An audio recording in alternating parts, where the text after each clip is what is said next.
Alright friends, it's T. I'm back with a new video, and it's on Brad Schofield, Schofield, or whatever the hell his name is, and Mike Isreatel, that's right. So he says supersets explained. Alright, let's see what the gym, lifting, recruiting, fitness gear slave has to say. So he says, are supersets a mega muscle growth hack? Are supersets a mega muscle growth hack? Well, they possibly could be, but only once. And then but never again. Yep. So, all right, let's review this video. I think it's by Brad, actually. Hold on a second, because I don't know I'm not familiar with his channel.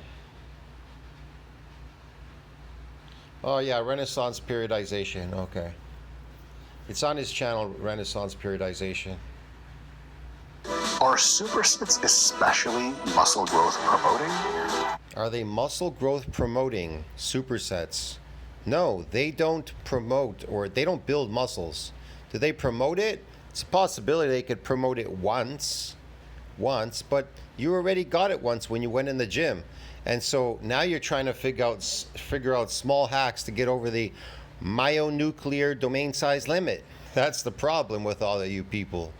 I already gave away the answer, because I don't like that guy writing me, that Napoleon Music 24 dude that keeps writing me, well, you're a fraud, and this and that. Why? Why? Because you think I didn't give you the answer to building muscle? I've given it to you in all my videos, and I'll give it to you now in the beginning here. Just let them talk a bit. I'm going to bring it up. Or are they just another cool tool in the toolbox that you could use in certain contexts? Hey folks, Dr. Mike here for RP Strength, and today I am joined by the illustrious, magnanimous, is that a word? Probably. Like, would you believe anything that this guy says on the left to you? Look at him. Does he even look like he lifts? Christ, man. Look how pale he looks. Jesus. I wouldn't listen to anything he had to say. Or this guy on the right on fake artificial steroids. Dr. Brad Schoenfeld. There are lots of experts on muscle. Yes, acting doctor, acting bodybuilder, and acting doctor on the left, and acting artificial bodybuilder on the right, lifter or whatever. Man, these people are funny. Okay. Hypertrophy, but there's only one the best, and that's Dr. Brad Schoenfeld. Yeah, sure. Brad, did you know that the first meta-analysis, This guy doesn't even know how to read the real science, this Brad Schoenfeld dude, man. Review of the literature I've ever read on all-around approaches to training for optimizing muscular hypertrophy was what I believe was a part of your doctoral dissertation or your master's thesis? Capstone project. Yeah. My And it was also, master's, I my believe, doctorate. the first review ever conducted on overall strategies to maximize muscle hypertrophy in the scientific literature. No. All right, you want to know how to maximize this maximum hypertrophy? Here's the answer to all of you. So you don't bother me, because people are bothering me, bro. All right. Delayed onset muscle soreness, DOMS, also known as muscle fever, is a sore, aching, painful feeling in the muscles after unfamiliar or unaccustomed intense exercise. This soreness is thought to result from temporary muscle damage and inflammation commonly triggered by eccentric exercise. There you go. Unfamiliar and unaccustomed unaccustomed forms of exercises are what gets you this damage. Damage is what's going to fucking build muscle. Okay, bro? And I'll explain why.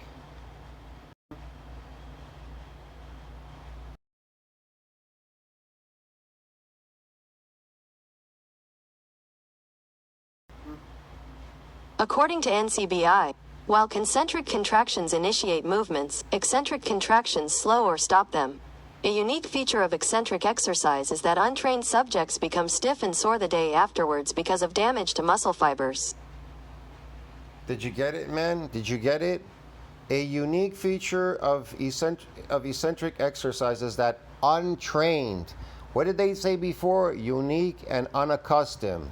Now they're telling you untrained subjects become stiff and sore the next day afterwards because of damage to muscle fibers.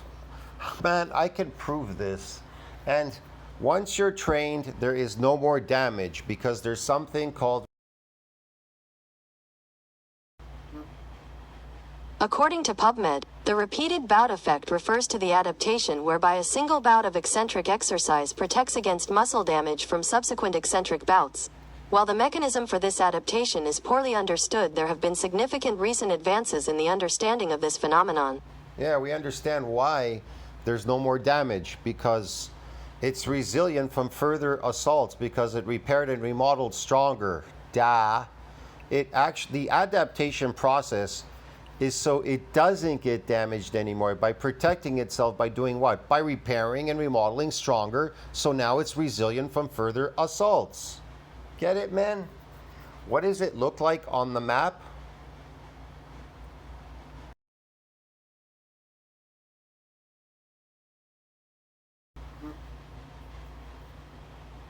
It looks like this.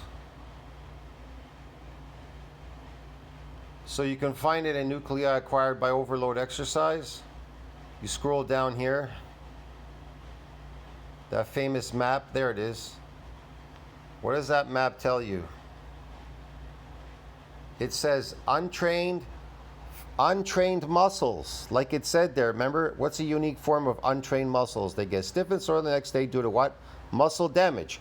So untrained first training, look, satellite cell fusion. You're getting muscle damage. What causes the satellite cell to fuse to the fiber? It has to be damaged. It has to come out of quiescence. Only damage makes it split, divide, and increase in number. Look, the micro damage to the muscle fiber forces the satellite cell to leave quiescence and proliferate, differentiate into myoblasts. That's what it does. You understand me? But that only happens in micro damage. That doesn't happen in hypoxia, dude.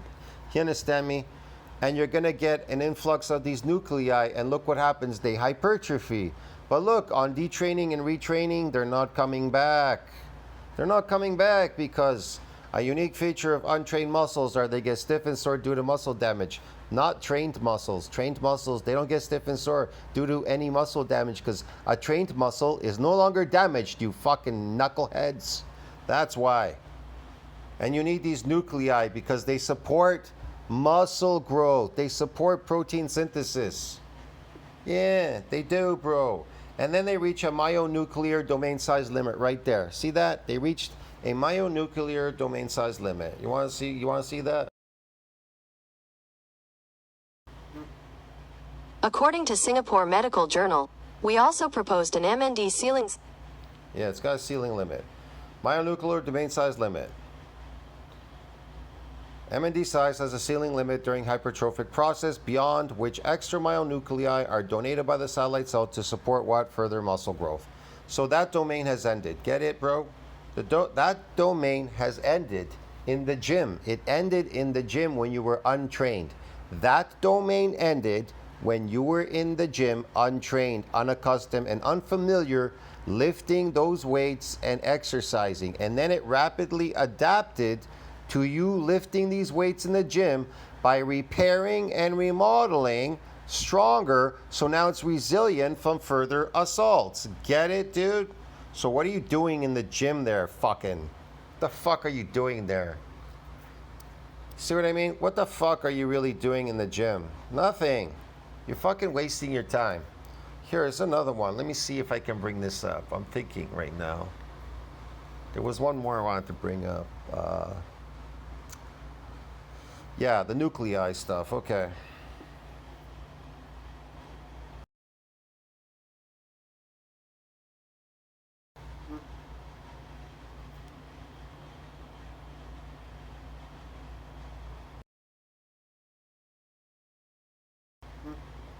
According to NCBI, it is believed that it is these cells which supply fiber with additional nuclei, providing postnatal growth, work hypertrophy, and repair processes. Yeah, that's what they do. So you need these nuclei. They're postmitotic. They don't split and divide. So you have to cause the muscles to split. Get it? And then that will cause the satellite cell to split and divide and increase in number. That is based on hyperplasia. The first thing that happens in bodybuilding, which all you keep saying hyperplasia doesn't exist, it exists because the very first thing that happens, it has to increase in cells. There's a split and a division in cells. That's based on hyperplasia, and then they hypertrophy. Get it? They hypertrophy because you need more of these nuclei. They synthesize protein.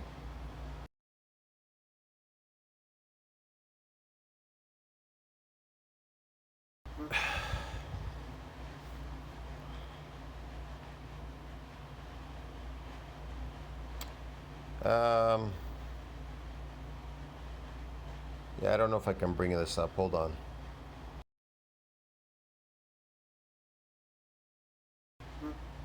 According to NCBI, satellite cells are the most abundant skeletal muscle stem cells.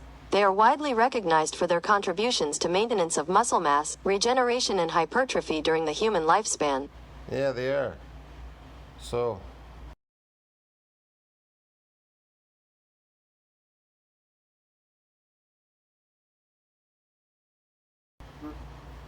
according to UNM.edu, the satellite cells then proliferate or multiply, and the daughter cells are drawn to the damaged muscle site. They then fuse to the existing muscle fiber, donating their nuclei to the fiber, which helps to regenerate the muscle fiber. did you hear what they said? It says the satellite cells then proliferate or multiply. That's based on hyperplasia. And the daughter cells are drawn to the damaged muscle site.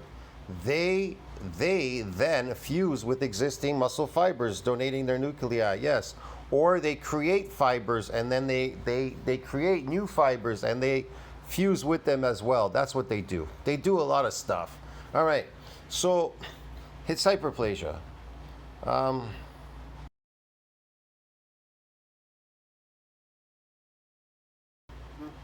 According to J-Stage, muscle hyperplasia, an increase in the number of muscle fibers, occurs as a result of two mechanisms related to satellite cells. One mechanism is a splitting or branching of muscle fibers, and the other is a new formation of muscle fibers. There you go.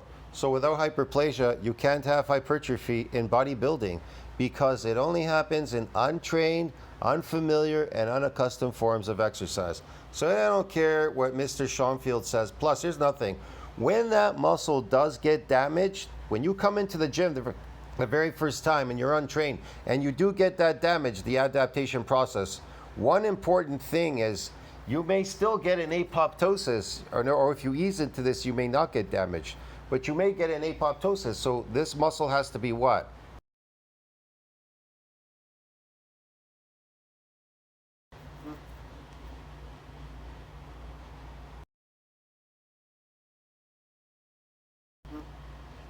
According to Ritual, when muscle protein synthesis exceeds muscle protein breakdown, muscle hypertrophy occurs, says Dr. Nima.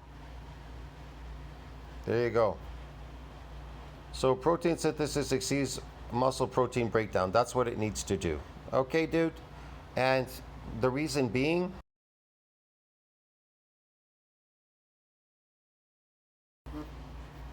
According to ScienceDirect.com, a positive nitrogen balance is known as anabolism and is important for wound healing, recovery from illness, and growth. A positive nitrogen balance consists of a greater daily nitrogen intake as compared with nitrogen excretion. That has to do with protein. That's why you need to be in a positive nitrogen balance during that time, that period. All right, let's go back to this yo-yo.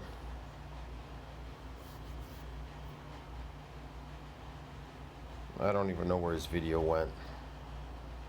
Want to build a YouTube channel, but dread You ever conducted on overall strategy. So tell me, what can he possibly teach us or teach me? I'm a master at bodybuilding. What can he possibly?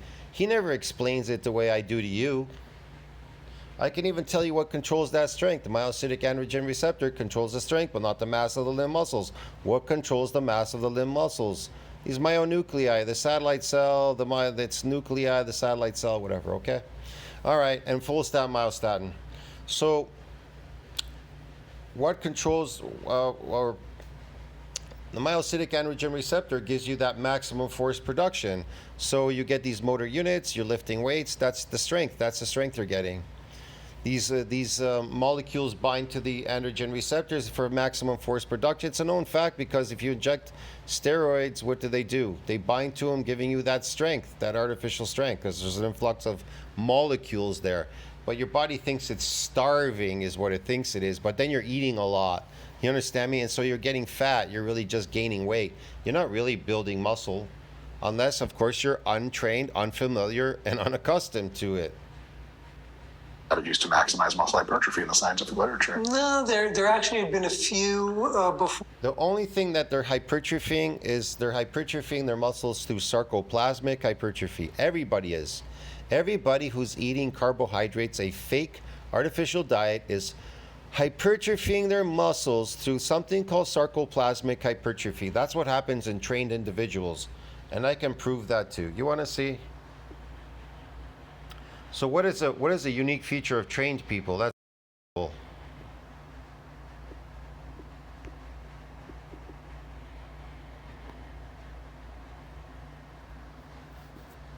So here's a unique feature of trained muscles. Muscle fiber hypertrophy in response to 6 weeks of high volume resistance training in trained young men is largely attributed to what? Sarcoplasmic hypertrophy. See what I mean? So is there such a thing as sarcoplasmic hypertrophy? Of course there is. And that's what all of you trained individuals are getting. Get it? It's a type of artificial muscle growth.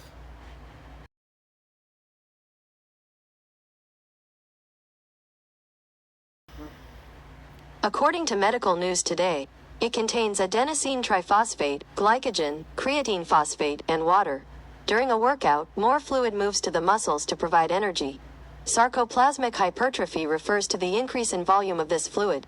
It can make muscles appear larger, but it does not increase strength.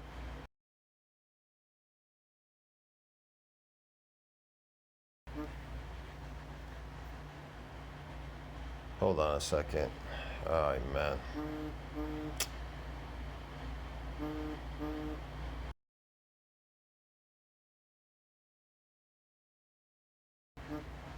According to Body Transform Nutraceuticals, essentially, sarcoplasmic hypertrophy is a kind of artificial muscle growth. Well, there you go. It's artificial muscle growth. You understand me? Like these artificial steroids making artificial muscles. All of you are doing the same. And even natural people are creating artificial muscle growth. If they're eating carbohydrates, which is a fake artificial diet, artificial food will create artificial muscles. Yeah, man. Is this still recording? Yeah. But I think it put things in a context. That now, by the way, is called The Mechanisms of Muscle Hypertrophy and Their Application to Resistance Training. That paper is now the Yeah. Everybody's building muscles. The only thing they can do is get fat. Get big and fat by doing bulk diets, getting fat, and talking about muscles and hypertrophy day in and day out. And muscles are not getting any bigger because they have a myonuclear domain size limit. They need these nuclei, and without them, you can't support further muscle growth in that domain. That domain has ended. So what do you need to do? Unaccustomed, unfamiliar forms. Get it? That's what you need to do. So I don't know. It runs out. If you go swimming, you get this damage the very first time because you're untrained. And guess what? It rapidly adapts, and then there's no more damage. There's nothing going on there. You go to a gym, you lift a bunch of man-made weights, and you think they have some magic powers. You think, well, if I lift heavier, maybe that will make me bigger. Well, how's that working for Alpha Destiny? He's tried that for over 1 million years, and it never got him bigger. He even discovered lifting a heavy weight doesn't make him big. He said that himself. There you go. Remember how he was throwing these heavy weights around like crazy? He's a maniac. most viewed paper in the history of the Journal of Strength and Conditioning Research, and has close to 2,000 or maybe more citations. Unreal. It was a landmark paper. And also, yes, I'm familiar with the older stuff, but it wasn't really a global approach. Well, that's what I'm saying. It had a certain cachet to it because it looked at mechanisms and tried to tie the mechanisms to how you might prescribe training approaches. Yes. All right, that was one hell of an intro. Now to supersets. First question, what is a superset? Is it a set that's better than all the other sets and wears an S and flies around? That's the simple answer is it's 2 exercises performed in succession with minimal rest, as short rest as possible between the sets. I know a couple of different types of supersets. I'm going to list them to you. Let me know if I missed anything. There are agonist supersets. So, for example, I do cable pushdowns. Yes. Then I do dumbbell presses. Both hit the triceps to some capacity. Oh, yeah. So it's triceps, then triceps. Then there are Yes, that's going to get you over myonuclear domain size limit. I really don't think so, man, but whatever. antagonist supersets, where you do tricep pushdowns and then you run over and do bicep curls. One muscle opposes the other. There are also, you could technically say, unrelated muscle supersets, where you do a set of leg extensions on the quads and then you do a set of bicep curls. Are there any other kind of supersets I'm missing in that? No, you hit the main ones. So from a semantical standpoint, the one is called an agonist antagonist. This is from the Look, man, where did it say anywhere in experimental science where they experimented on people? That's how they found out. Where does it say that supersets are going to get you over myonuclear domain size limit? It says you need an addition of these nuclei to support further muscle growth, and it is not supporting anymore in that domain. So what is the point here? literature. So like a bicep curl into a tricep press down would be an agonist. You're going to find that you haven't built any muscle going to a gym. That's why they tell you it's important for young people to do as many unaccustomed exercises in the form of sports, whatever it is they're doing there as children, running around in the park, climbing these things, these apparatuses, lifting themselves, doing certain stuff, running down the street, getting these damages in your legs from stretching, taekwondo, I don't know, whatever sport they're doing.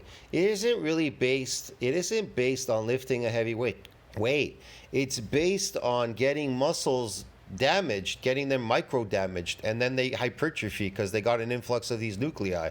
That is because it wants to adapt by making it stronger so it's resilient from further any more damage. Get it, bro? You'd be uncomfortable if you got damaged every time you did something out there. You could get rhabdo and die. That's why these people get rhabdo in these crazy sports. Some of it happens in bodybuilding because they try to push it. They push it beyond. They keep lifting and lifting for hours and hours in the gym for 6 hours nonstop. They just keep lifting. They think, well, if I just lift forever, maybe that will push that domain. That's ridiculous.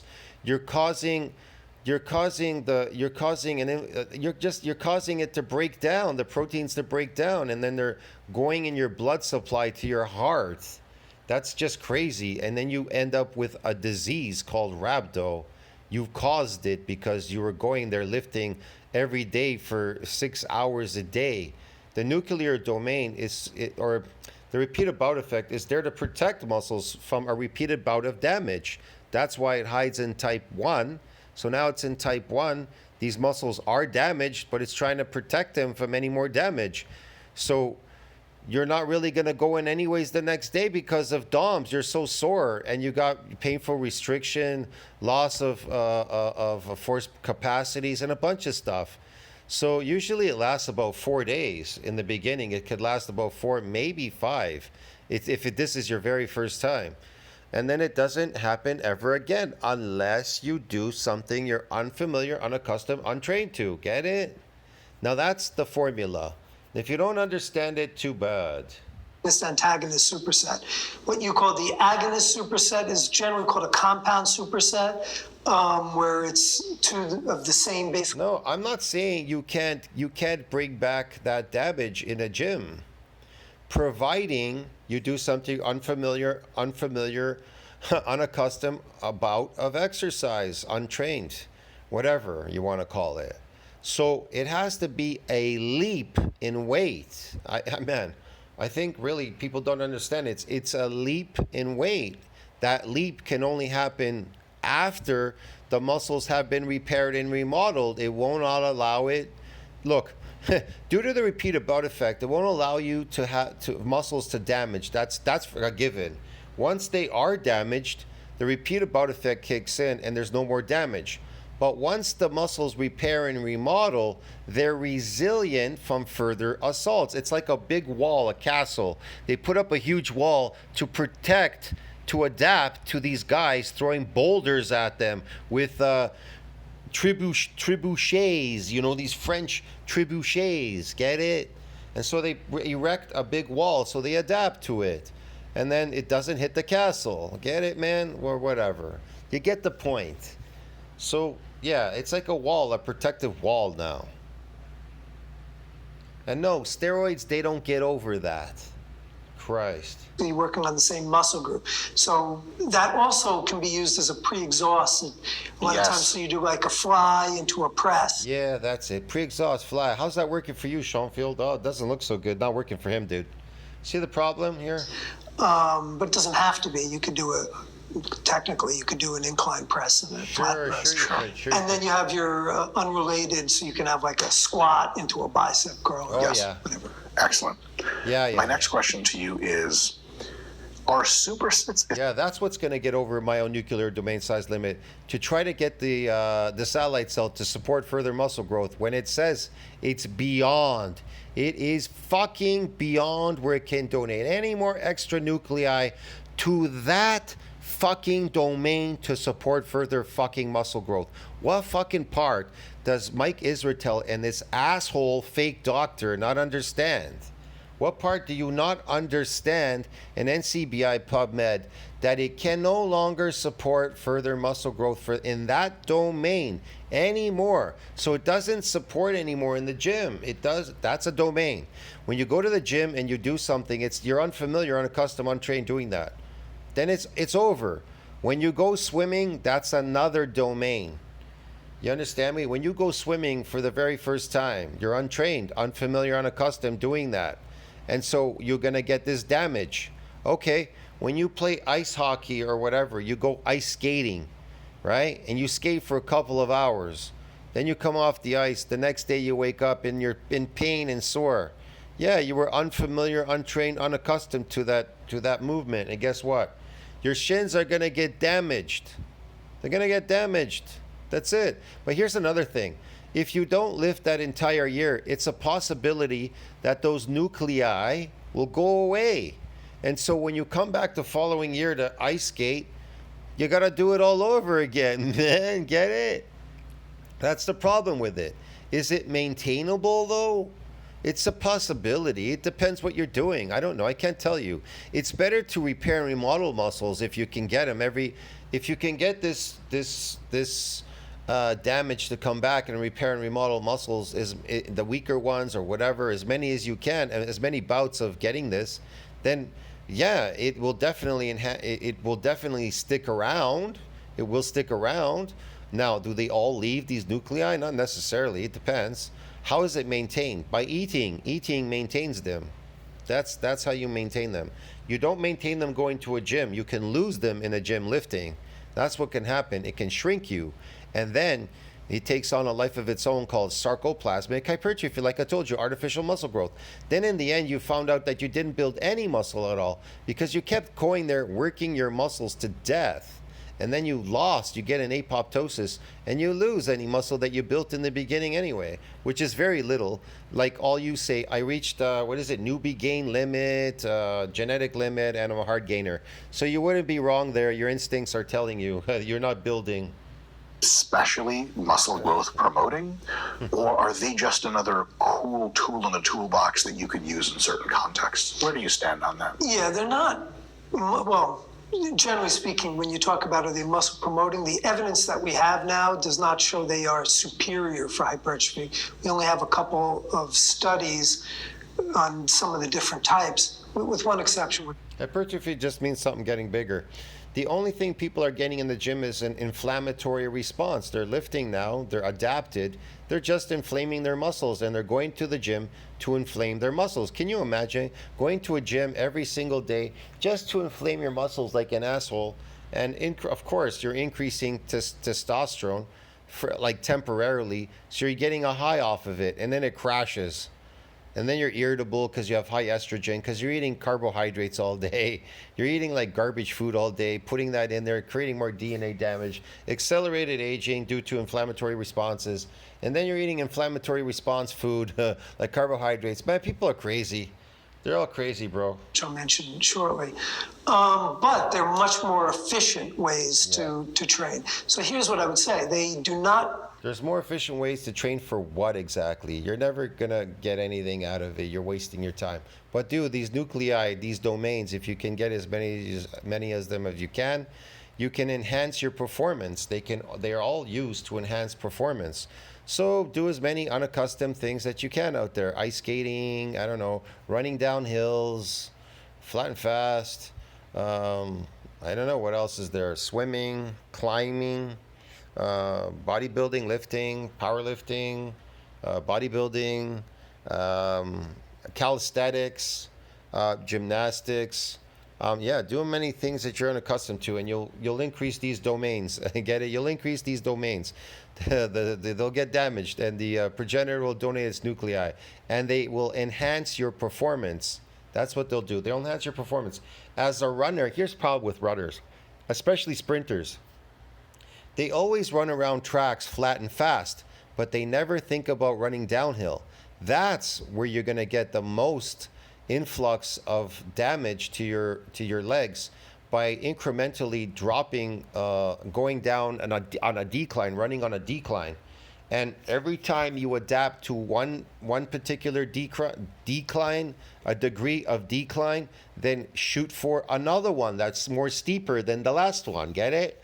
And you'll get another adaptation. And every time you do that, it'll enhance your performance. You'll be the fastest person in the world. You'll be faster than anybody by accumulating these nuclei because they enhance your performance. Get it?